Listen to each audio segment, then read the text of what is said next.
welcome to a new episode of the Dynasty Mind.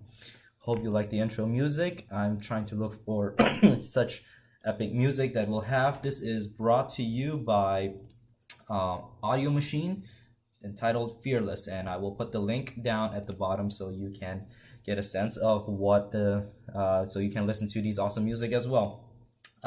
So welcome everyone. Today's going to be a short episode. I'll continue my trend as the NFL fantasy season is winding down. We are heading into the last leg of the season, and it's coming quite quickly. For some of you, playoff starts in week 13. For most of you, playoff starts at week 14. But please, please, please tell me that the championship game is played on week 16 in your league.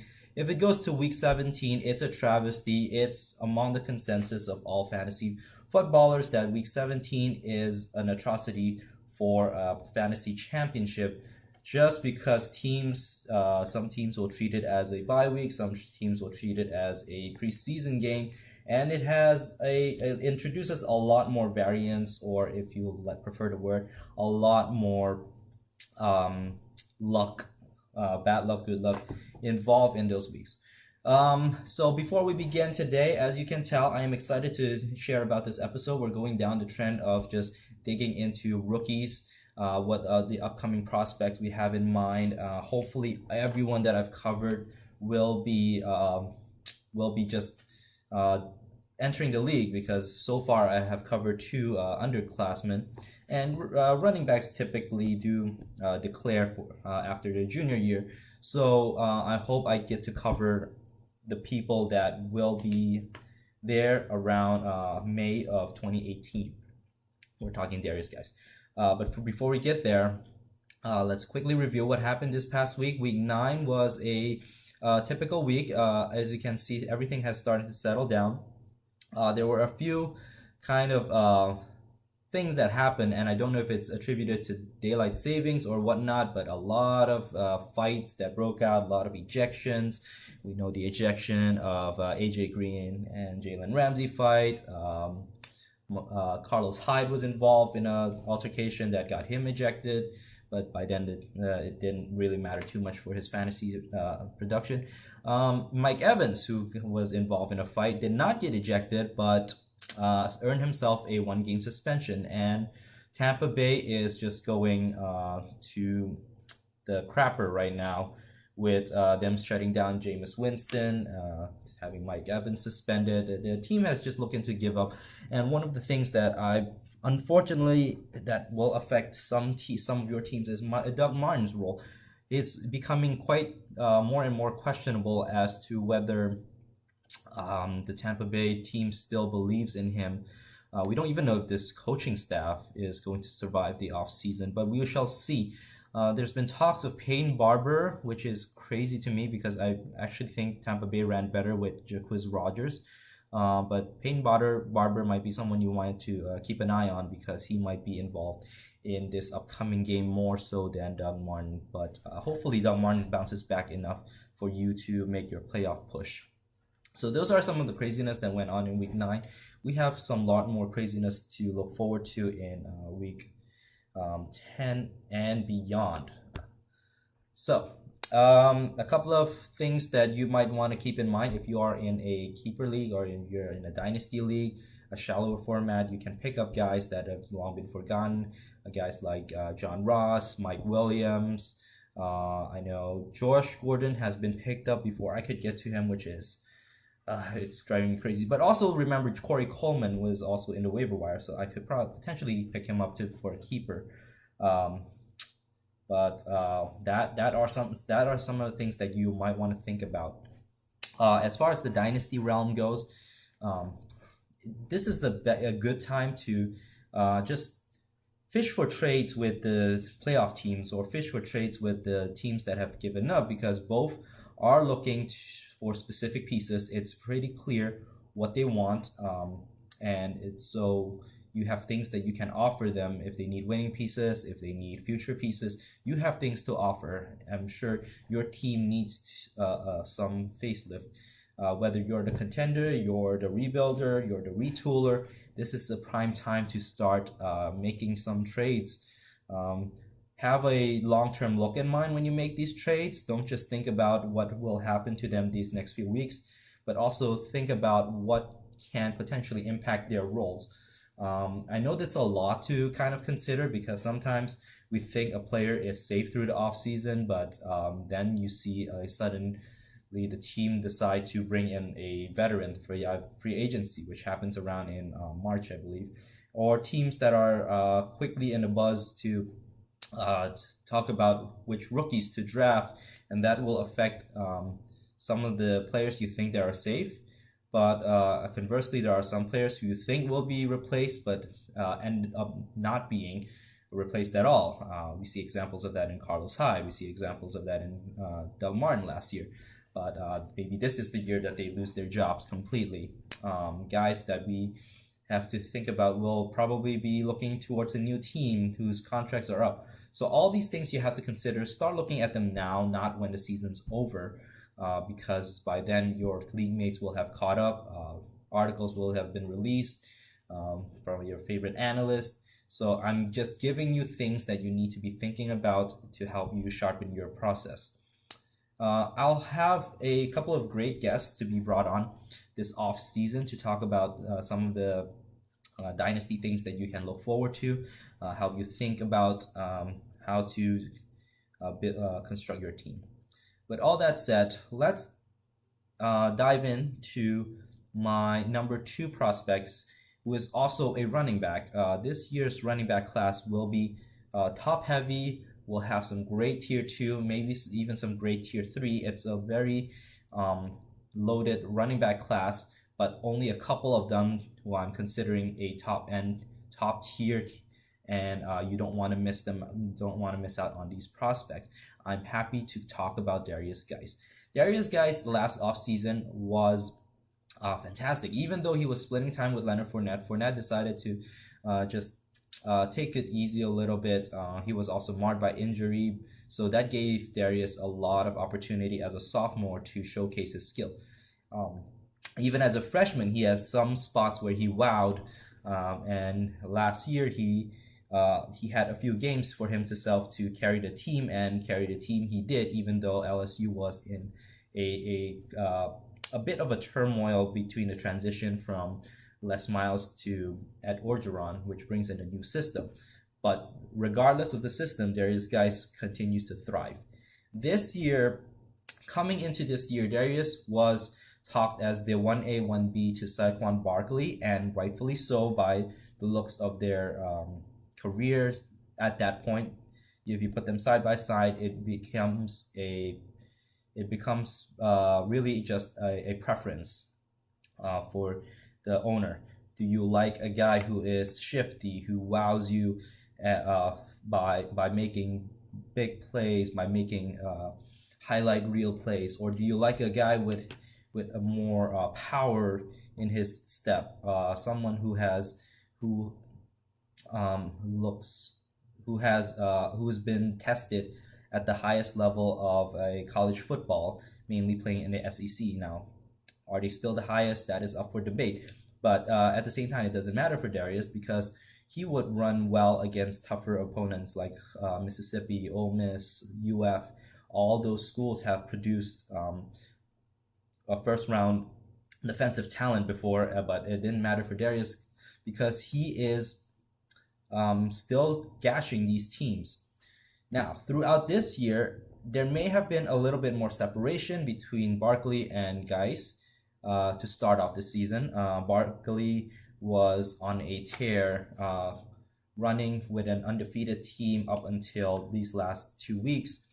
And so he was able to put on more film, show more to the scouts, evaluators, fantasy analysts. All of them were able to enjoy all his runs throughout the season. Guice, unfortunately, was marred by injury, lower leg injury, I believe. He was even shut down a couple of games where he didn't appear, but he's getting healthier now, and we're getting to see the old Guice not being hampered by that injury. But the reality is this still affects people, how people see him, and how how other running backs might have a chance to have close the gap between Guice and number 3, number 4. Does that impact the way I see it? I think it does a little, and that may be, if we look back at it, might be a mistake. I know this sounds like a hedge, but the reality is when the field shifts the value, you have to react accordingly. If you still believe in Guice as much as you did, you can pay to get that 102, 103 at a much lesser cost than before, when Guice was considered the 1A, 1B to Saquon Barkley. So you'll find that the price is cheap to acquire him. But if you are some of those who moves along with the value, the slight drop that you see, for me, he's still number 2. I have to give the others a chance now to see if they have caught up, guys. But if you are also move along with the field, the way the others view him, drop him to a number 2, drop him below Barkley, that he's no longer on the same tier as Barkley, then you would adjust what you want to pay for that for that pick, what you want to pay for Guice, and appropriately. And hopefully this is the video that I can convince you that Derrius Guice is special. For one, that he has all the tools that you want to see from a running back, and that you can make and you are informed about him, and that you can make the appropriate decision how you want to approach this prospect.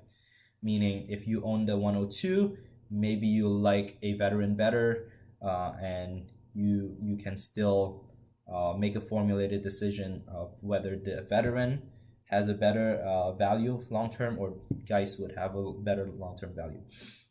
Now, before I can dive into some of the videos, I have to remind people, this is not a scouting video. This is not a complete player evaluation video. Those come in the off season. There are other people who write and articulate much better than I could. I don't have any training in scouting. I don't have any training in player breakdowns, but I can show you what excites me about a player, how I can properly combine what I see with the scouting report that goes on out there, and then make an informed decision if what I'm seeing is what other scouts have been seeing, and then make the appropriate decision of what's best for my fantasy team. These videos that I'm showing you are just some of the traits and breakdowns of things that I would like to see in my running backs, things that I make my idea, if it's my prototype of what will make a successful prospect. So without further ado, let's get to know Mr. Derrius Guice. Derrius Guice, let's look at some of his accolades throughout college. He is a 5'11". He's listed as 5'11", 212 pounds. So somewhat of a scat back-ish body, but that is quite deceiving, as we'll see later. The style that he runs with is quite different than from a scat back. But the size is, he could stand to bulk up a little bit more. I think adding some muscles, adding a bit to his frame will help him go a long way to have a good and long career as an NFL running back. But these are no major concerns for me, because he has meet some of the numbers that I would want to see for a guy. Looking at his stats, we can see that his yards have increased from year 1 to year 2, and it's a major jump of nearly 1,000 yards. And you have to reminded, 2015, 2016 were the year that he played together with Leonard Fournette, who's having a great start to his NFL career, but he could still put up a great amount of numbers. His receiving yards might not look that impressive, but we shall dive into some of the film to see what that's about, or if there's any concerns to be had. Uh, he looks like he'll finish the 2017 year much with fewer yards. Sorry, with fewer yards than he did in the 2016. But again, the games that he played, there's a marked difference, and I don't think he'll be able to meet that number unless he continues to play at a 200 or 150 yards per game, which is still high for a college running back, specifically because he plays for the SEC. At LSU is a typical under the center, if you will, pro style kind of type of offensive scheme, but he can still thrive in those. So he has good experience under center, running from some of the a variety of skill sets. But LSU really runs a slow, painfully slow pace. And so it's not very exciting to watch those games, but it's very exciting when Derrius Guice touches the ball every time. His accolades can be seen here. He has earned #1 in rushing yards in the SEC, #1 in yards per attempt, made several appearances as most plays from scrimmage, having #7, #5. He was #1 in touchdowns in the SEC. So these are some of the points that I didn't show in the Saquon Barkley, but I find that this website was much more informative than ESPN. So you have to think about it. SEC has a lot of talent there as far as running back goes. You can remember Alabama, Auburn, South Carolina, Mississippi State, Ole Miss. They all produce such amazing talent, and yet despite having such tough peers to compare with, Guice still finishes as #1 in a lot of category and top 10, top 5 in all the other categories. And this is quite remarkable. For me, Derrius Guice checks a lot of the boxes. He has power, and I'm going to show you a couple of games where he is show that power move. Let me see here. So this is a game of this year, playing against University of Florida, and it's all right. Here we go. We see them catching the handoff, powering through multiple defenders, and that is kind of a trademark of Guice.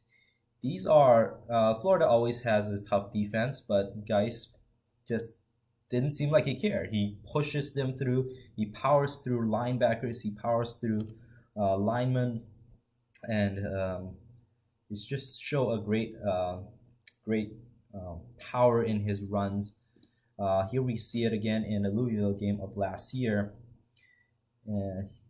Taking a short catch, break 1 tackle, break 2 tackle, 3 tackle, 4, 5, and it takes multiple players to try to take him down. And while film can be subjective, you can say, oh, perhaps defenders are making poor tackles, which I can see as well. It still doesn't explain how. I mean, it still doesn't take away from Guice, as he does this in multiple times, in multiple games, sometimes even in the same game. So as I'll show you in the Louisville game, this is another example of his power. He runs through, and he should have been taken down right there at that scrimmage and that scrum. Let's look at that again.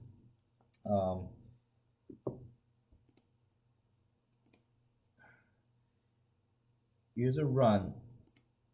See how much command he is, how much defensive attention he's commanding. The deep corner is looking at him, looking at the run. This linebacker is looking at the run instead of worrying about this guy. This middle linebacker is coming back, looking at him. This guy, all three linebackers are bunched up to make sure that Guice doesn't beat them. So Guice runs in. So at this point, most running backs would have been taken down by now, running straight into the back of their own players or being stopped by the lineman, because this is a great defensive play that's being that's collapsing onto the offensive line of LSU. But surprise, he escaped that scrum. It takes in my opinion, it takes quite a feat of strength and balance to be able to break through all of that, and he turns what could have been a 0 gain to a 5-yard gain or 6-yard gain. So he checks the box for me in terms of power. Let's look at some. If you think that power defines his game, then you have only been boxing him into a certain category. Elusiveness is also part of his game. Patience, which I think I see a lot of in his game, patience and elusiveness. So he is more than just a power threat. He can be someone who just who's quite elusive in the field as well. Let's show it here at the UF game. Patience, waiting for something to develop, and then bam, he finds the smallest crease and was able to turn it into more yardage than initially given to him. Let's try to look at it again. UF is collapsing. They're bunching up right here to make sure that Guice doesn't beat them. The handoff is, at this point, is the handoff, and we see what I would interpret as UF defenders having the advantage, because look at these offensive line blocking. This is quite terrible blocking in my opinion. Okay, but given at this point, a lot of the more average running backs should just try to get back to the line of scrimmage, or maybe get a 1 or 2 yard gain. Guice is lowering his shoulder, waiting for something to develop, and was able to get a first down. So power and elusiveness is shown here. Let's look at the Louisville game, where he's shown similar patience and waiting for things to develop, not overcommitting or trying to change his route midway just because his offensive line is collapsing. So here he's taking the handoff already. We see a couple of places where he can go. He can break out here, but then he'll have to face this defender right here, which hopefully this guy is trying to pick up. But you also have another, I'm guessing that's the defensive end, trying to collapse onto him. So let's see what happens in this play. Runs. Yeah, it's a pretty good gain right there. Let's look at that again in full speed. And you can decide for yourself whether this run is special or not. I formation. Evade. And slowly waiting for something to develop at the second level. Let's look at another example of the power and elusiveness in Guice's game.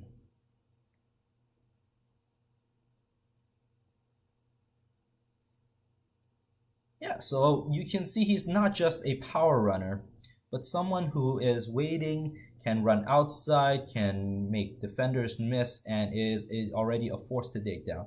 This is very special for someone who's only 5'11" and 212 pounds, listed at that. He also has long speed, which I'll show you once we get to the highlight video section and talk through kind of like the remainder of the video as I conclude my thoughts. But out of all the videos, these are just things that checks off the box and shows me that he is above average at doing these things. What makes him special? I will play the video for you of the plays that I think that are things that I think makes him special, and you can kind of draw your conclusion before I give my thoughts as to why I think they're special. Okay, just look at this full play, and you'll see some of the traits that I really find that player of Guice's capabilities is able to do. Okay, this is touchdown score, pretty nice run, right? Okay, so why did I think that play was special? Well, let's look at another play that I find that shows similar trait to it.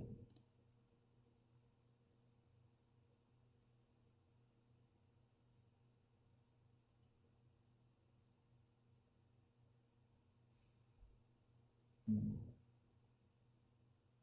he is fired up. Okay, one more example, and then I'll give you a couple of seconds to tell me what you think I saw that makes me jump out of my seat. It's not the result of the play. Let me give you a hint right there. It's not the result of the play. Something else.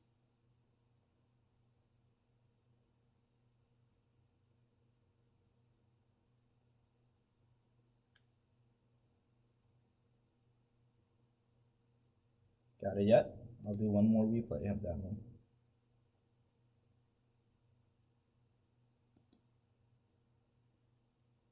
Okay.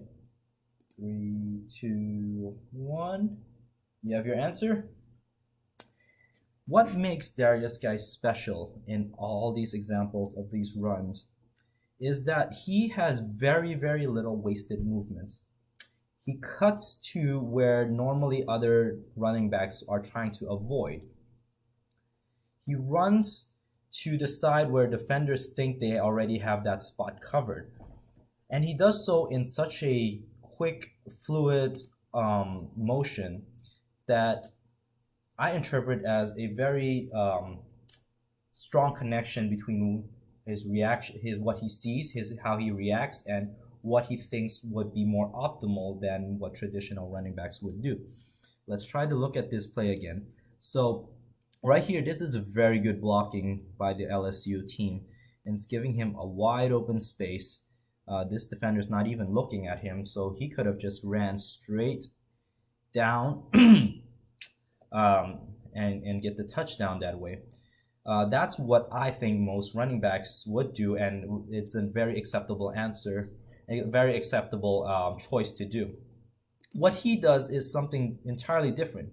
He begins to feel some of the defenders collapsing onto his offensive lineman. He still has wide open space, so he could run all the way to the corner. But instead of doing that, he cuts straight up, diminishing the time needed to run to the corner and let perhaps this guy catch up, or let this guy catch up. He cuts straight and powers his way through. So he doesn't waste more time trying to run diagonally, more diagonal. Okay, so maybe this play doesn't convince you because it's perfectly blocked. And all these plays, LSU has made a tons of plays where they are have shown great blocking to open up great holes for guys to run. But how about this play? You see, there's a mass chaos going around here. I would say this is a win for the LSU offensive line, but at the same time, instead of panicking or doing what most immature or young running back do and see that try to bounce it outside, instead of doing that, he goes between the tackles, between all the chaos, through the chaos, and little moves, very little moves. He doesn't make dramatic cuts to the outside, which I guess for less experienced players, it would be nice to try to think that you have all the athletic abilities and try to out athletic. I don't even know if that's a word. Out athletic the other defenders. Instead, he takes the path straightest upwards and doesn't even consider trying to out athletic others. He makes the sound decision of going straight at the defenders. Even though defenders might catch up to him, he I would want to say he is what's that word? He's trying to play it. He's not trying to play it safe. he dares the defenders to try to catch up to him without trying to bounce it outside, without trying to just outrun. But he still manages to outrun. I don't know what I'm saying there, but uh, a lot of the times, a lot of the runs from Guice we see is that his ability, his what makes him special is that he's not afraid in his running. He's not afraid, and he doesn't overestimate his own ability. He seems to understand what the sound way is to run. For me, he says he comes to me as someone who has the total package. He has the power, has the vision. He can go between tackles. He can run outside if he needs to. He can catch. I've seen throughout all the films, even though there were very little statistics to back up his catching prowess, his hands do not concern me at all. And I think Derrius Guice would make, if he is completely healthy, he could be talked back to being the 1A and 1B to Saquon Barkley.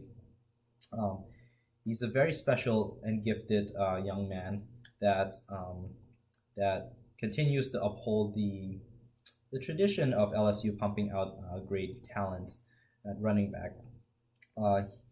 For NFL teams, I think he gives them a sense of a player that they would like because he can do it all. He has the power. He has not trying to be flashy, and he still make highlight plays without being flashy. He's someone that I think will run around in the 4.4 or at least the lower 4.5 speed. He has plenty of straight line speed, and he can do it all. I think he's the complete package in terms of being able to do everything and do everything well. He will fit in just about any scheme, I think, because he is able to make decisions on the fly and make some sound decisions, running, knowing not to always bounce outside, but when needed, you can see long speed, touchdown, game over. That'll be exciting to see how he finishes up the year, and I am quite confident that he stays at the least in my top three of running backs. So hopefully these are some things that you can find reasons to know how to value your Derrius Guice pick, if not Saquon. I'm sure hopefully didn't make it easier for you to pick between the two, but that is what makes this football thing fun, because there are a lot of subjectivity that can be placed in, but one thing you cannot deny is that Derrius Guice will become a star at the NFL level, based on his talent, based on his on-field skill set, and based on his on-field talent. So that is it for today's episode of A Dynasty Mind. Hope you enjoy it. Next week we will look into who is my number 3 prospect, and hopefully that will get you pumped up as well. Be sure to check out our website. fakepigskin.com. We have a lot of content coming up, and that will help you win the season if you are in the midst of contention, or help you rebuild if you are looking forward to 2018 already. All right, have a good day. Keep sharpening those process. Keep playing fantasy football.